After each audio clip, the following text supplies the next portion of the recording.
Good morning, good afternoon, and good evening, and welcome to this week's episode of Maconomics. I'm your host, Ro Mack, and I'm here to try to help you get to a bag. Look, we got a new caller calling. Talk to me, what you got? Man, I got some bread stashed in a bank account, but I'm hearing I'm losing money every time it's sitting there. I'm like, huh? It's in the bank. You know what I'm saying? I'm ready to take it out and throw it in the shoebox. But I'm hearing there's some other ways that I can go about, getting some money on my money, man. Talk to me. Man, look, great question. Look, I ain't gonna lie. It's a few things to really think about when it comes to deciding where you want to leave your money. Look, if you want to leave your cash in a savings account, that's cool. But look, the reality is it's a safe account. It's going to come with a debit card. You're going to get a lot of easy access to it. That's cool. But at the same time, you only making pennies on a dollar and you could be making a whole lot more money. Here's the thing, right? If you got a lot of cash just sitting in your checking or savings account, the reality is your money isn't getting you a good enough return. One alternative to truly consider is putting your money in a high yield savings account.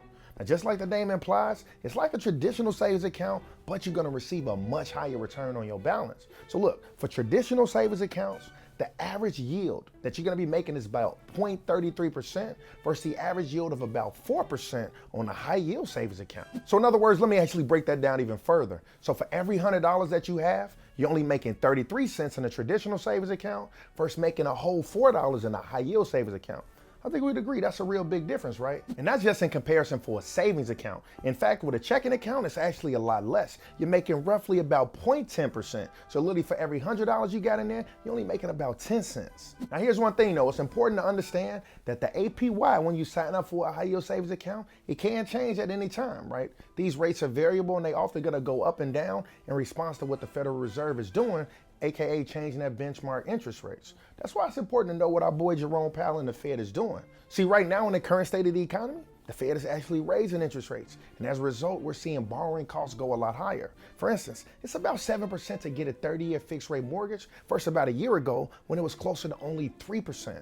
So sure, things are much more expensive from a borrowing standpoint, but it's also higher when you're thinking about investing money. Look, at the end of the day, you want to continue using your money as a tool to go out and then go make more money.